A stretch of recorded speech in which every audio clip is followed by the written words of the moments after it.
আগের এপিসোডের শেষে আমরা দেখেছিলাম ক্রিস্টিন অ্যালিসের উপর তার বিয়ের দায়িত্ব দিয়ে দেয়, আর এটাতে সে তো খুবই চাপে পড়ে যায়, কিন্তু ড্রেক আবার ভীষণ খুশি। তো আজকের পর্বের শুরুতে আমরা দেখতে পাই অ্যালিস বিয়ের গ্রাউন্ড দেখার জন্য শোরুমে গিয়েছে, আর সেখানে আবার আতে হবে।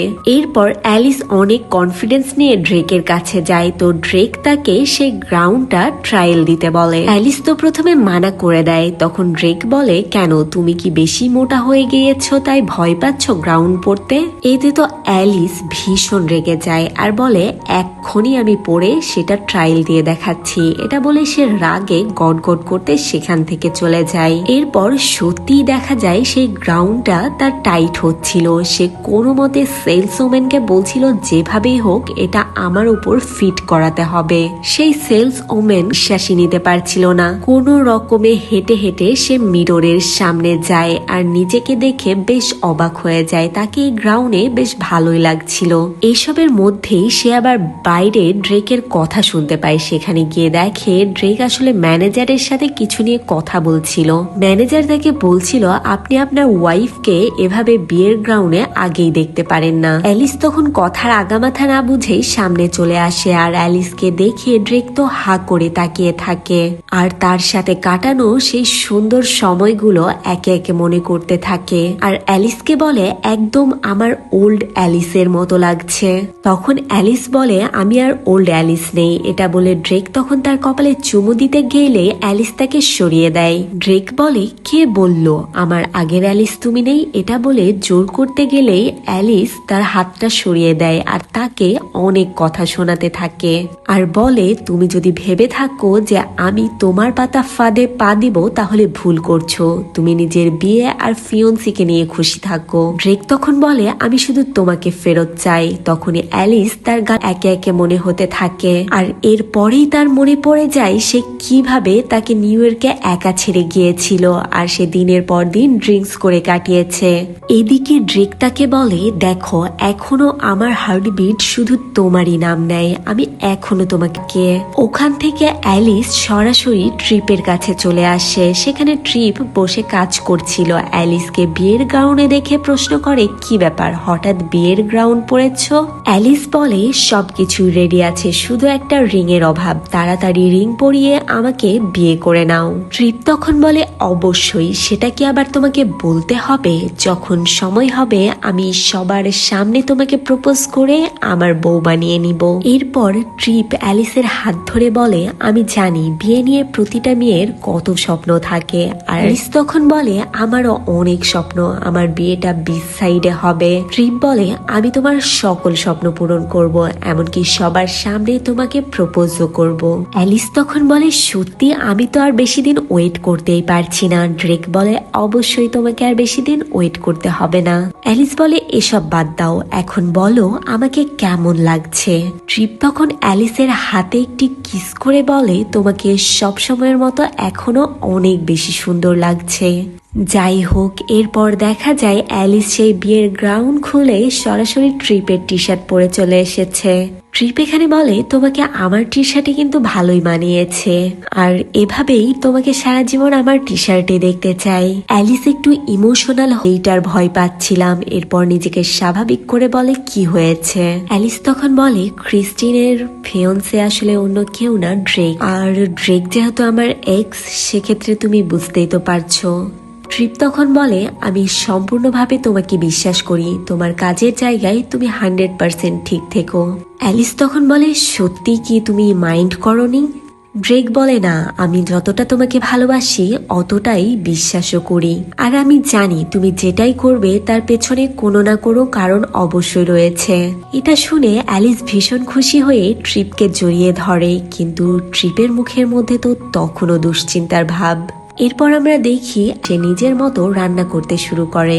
তখনই পেছন থেকে ট্রিপ এসে তাকে জড়িয়ে ধরে আর দুষ্টু মিষ্টি কথা বলতে শুরু করে। আচ্ছা, তোমরা যারা সিঙ্গেল আছো তারা এই রোমান্টিক সিন দেখে কি? এরপর অ্যালিস তার কাজের জন্য যখন ফ্রিজের কাছে যায় সেখানে একটা ইনভিটেশন কার্ড পায়। এই কার্ডটা আসলে পালমা ফ্যামিলির রিইউনিয়নের কার্ড ছিল।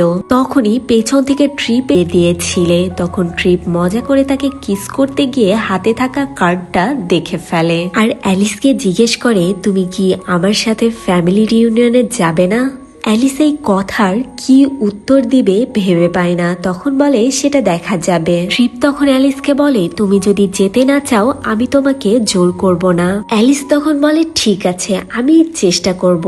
ট্রিপ তো ভীষণ খুশি হয়ে যায় তার এই কথা শুনে। তখনই অ্যালিসের হাঁচি শুরু হয়ে যায় আর ড্রেক তাকে কেয়ার করতে শুরু করে দেয়। এরপর দেখা যায় অ্যালিস বাসায় এসে অনেক বেশি অসুস্থ হয়ে গিয়েছে, তাই সে মেসেজ করে বলে ফ্যামিলি রিইউনিয়নে যেতে পারবে না। কিছুক্ষণ পর দেখা যায় কেউ একজন এসে পরম যত্নে অ্যালিসের মাথায় জলপট্টি দিয়ে দিচ্ছিল। এটা আর অন্য কেউ না, ড্রেক ছিল। অ্যালিস তো জ্বরের ঘোরে অবাক হয়ে যায় ড্রেককে দেখে। ড্রেক বলে, তুমি এখন কেমন বোধ করছো? তুমি অসুস্থ হয়ে গেলে আমি নিজেকে ঠিক রাখতে পারি না, কেন এমন পাগলামি করো? মানে ভালোবাসার মানুষ অসুস্থ হলে অন্য পাশের মানুষটা যেমন বলে, ড্রেক সেরকমটাই অ্যালিসকে বলছিল, কিন্তু অ্যালিস তো তার কথাই কানই দিচ্ছিল না। ড্রেক এখানে অ্যালিসকে আরো বলে, তুমি কি কখনো জানতে চেয়েছো আমি নিউ ইয়র্কে সেদিন কেন তোমাকে ছেড়ে এসেছিলাম? তুমি শুধু একবার আমার কাছে জানতে চাও, আমি সবকিছু তোমাকে বলে দিব। এটা বলে আলতো করে কিস করে ড্রেক সেখান থেকে চলে যায়। এরপর অ্যালিসের জ্বর কিছুটা কমলে সে ফোন চেক করে দেখে কি মেসেজ করেছে আর সেটা তার ভাইকে দেখায়। তখন ডেন বলে, এখন এসব ভেবে লাভ নেই, তুমি স্যুপটা খেয়ে নাও। অ্যালিস তখন বলে, বাহ, আমার ভাই তো অনেক বড় হয়ে গিয়েছে যে আমার জন্য স্যুপ বানিয়ে নিয়ে এসেছে। ডেন তখন একটু লজ্জা লজ্জা পায়। তখন অ্যালিস তার গাল দুটো টেনে আরো বেশি লাল করে দেয়। এই অত্যাচারে ডেন বেচারা সেখান থেকে চলে যায় আর অ্যালিস বসে বসে ড্রেকের বলা কথাগুলোই ভাবছিল আর ভাবছিল ড্রেক আসলে আমাকে কি বলতে চাচ্ছিল। সে যাই বলতে চাক, আমি তার কোনো কথাই আসলে শুনবো না। এসব ভাবতে ভাবতেই তার বেস্ট ফ্রেন্ড আয়া সেখানে চলে আসে। আয়া এসে অ্যালিসের কপালে হাত দিয়ে বলে, বেস্টি, তোর জ্বরের এখন কি অবস্থা? আর তুই কি জানিস ড্রেক থাকলে তোর কত কেয়ার করতো, ঠিক আগের মতো? এটা শুনে অ্যালিস তো আর চোখে আয়ার দিকে তাকায়। আয়া তখন অবস্থা সুবিধার না দেখে কথা চেঞ্জ করে ফেলে। অ্যালিস তখন বলে, তুই কি বলতে চাচ্ছিস, আমাকে সরাসরি বলে তো ভনিতা না করে। আয়া তখন বলে, তুই কি ড্রেকের কাছে কখনো জানতে চেয়েছিস সে এমনটা কেন করেছিল? তাকেও কিন্তু একটা সুযোগ দেওয়া দরকার। অ্যালিস তখন অবাক হয়ে তার দিকে তাকিয়ে বলে, তুই কি বোঝাতে চাচ্ছিস? কাল পর্যন্ত তো তোর কাছে ট্রিপই হ্যান্ডসাম লাগতো, আজ হঠাৎ ড্রেকের কথা বলছিস যে? আয়া আসলে কেন অ্যালিসের কাছে ড্রেকের কথা এভাবে বলছে সেটা আমরা সামনেই বুঝতে পারবো। যাই হোক, আয়া তখন অ্যালিসকে বলে, হ্যাঁ ঠিক আছে, আমি মানছি ট্রিপের সাথে তোকে ভালো মানাই, কিন্তু ড্রেক আর তুই একসাথে অনেক বেশি পারফেক্ট লাগিস।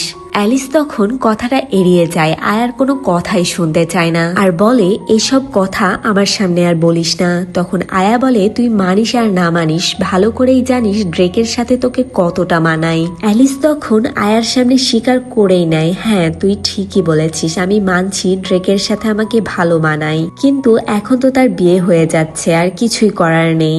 আয়া তখন বলে, তাহলে তুই আমাকে প্রমিস কর একবার হলে ওর সাথে কথা বলবি। অ্যালিস বলে, ঠিক আছে, আমি ড্রেকের সাথে কথা বলার চেষ্টা করব। এটা শুনে আয়া খুশি হয়েই সেখান থেকে চলে যায়। অ্যালিস তো আয়ার মতিগতি কিছুই বুঝতে পারে না আর কিছুক্ষণ পরে সে দেখতে পায় ড্রেক তার রুমে এসে হাজির। সে তখন ড্রেককে দেখে বলে, তোমার মাথার কি সমস্যা আছে? কথা নেই বার্তা নেই তুমি আমার রুমে চলে আসো। ড্রেক বলে, কেন আসতে পারি না? অ্যালিস বলে, তুমি আসলে একটা পাগল, আর আমি তো তোমাকে বলেছি আমি তোমাকে ভালোবাসতে পারবো না, তারপরেও কেন তুমি বারবার আমাকে জ্বালাতে আসো?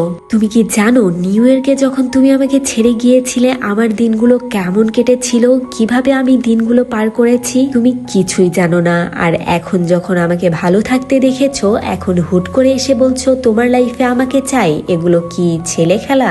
মানে অ্যালিস বেচারার মনের মধ্যে এতদিন যত জমানোর রাগ ক্ষোভ ছিল সবকিছু আজ একসাথে বের হয়ে আসছে।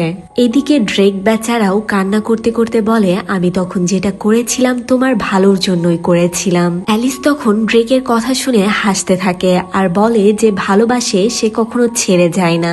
ড্রেক বলে আমি তোমাকে সবসময়ই ভালোবাসতাম আর এখনো ভালোবাসি, তখন যেটা করেছিলাম সেটা একবার আমাকে বলার সুযোগ তো দাও। অ্যালিস বলে তোমাকে আর কোনো সুযোগ দেওয়া হবে না। ড্রেক তখন মন খারাপ করে বলে তুমি ছাড়া আমার কেউ নেই, এখনো আমার প্রতিটা হৃদস্পন্দন তোমারই নাম বলে অ্যালিস। অ্যালিস ড্রেকের দিকে তাকিয়ে বলে তোমার কি এগুলো ফাজলামি মনে হয় যে তোমার যখন ইচ্ছা আমাকে ছেড়ে দিবে, যখন ইচ্ছা কাছে এসে ভালোবাসবে? ড্রেক বলে আমি কখনোই তোমাকে ছেড়ে যাইনি, তুমি হয়তো কখনো আমাকে বুঝতেই পারোনি। অ্যালিস বলে ঠিকই বলেছ, আমি কখনো তোমাকে বুঝতেই পারিনি। ড্রেক তখন ইমোশনাল হয়ে বলে তোমার মনে আছে অ্যালিস আমরা কত ভালো সময় কাটিয়েছিলাম একসাথে, আর তুমি শুধুমাত্র আমার একটা ভুলের জন্য এভাবে আমাকে ছেড়ে দিতে পারো না। এরপর ড্রেক হাঁটু গেড়ে অ্যালিসের সামনে বসে আর বলে অ্যালিস প্লিজ ফিরে এসো, আমি তোমাকে ছাড়া একদমই অচল। অ্যালিস বলে এটা সম্ভব নয়। তখন ড্রেক বলে অবশ্যই সম্ভব, তুমি চাইলে সবকিছু সম্ভব। অ্যালিস তখন অনেক রাগে কষ্টে দুঃখে কান্না করতে করতে বলে তুমি কি একবারও ভেবে দেখেছো? ড্রেক বলে কি ভেবে দেখবো? তখন অ্যালিস বলে তোমার মাথায় কি কিছুই নেই? তুমি যখন নিউ ইয়র্কে আমাকে ছেড়ে এসেছিলে একদম একা, সম্পূর্ণ একা দেশে, আমি কাউকে চিনতাম না। ড্রেক বলে তোমার ভালোর জন্যই আমি ছেড়ে এসেছিলাম। অ্যালিস বলে আমার ভালো তোমাকে কে চাইতে বলেছে?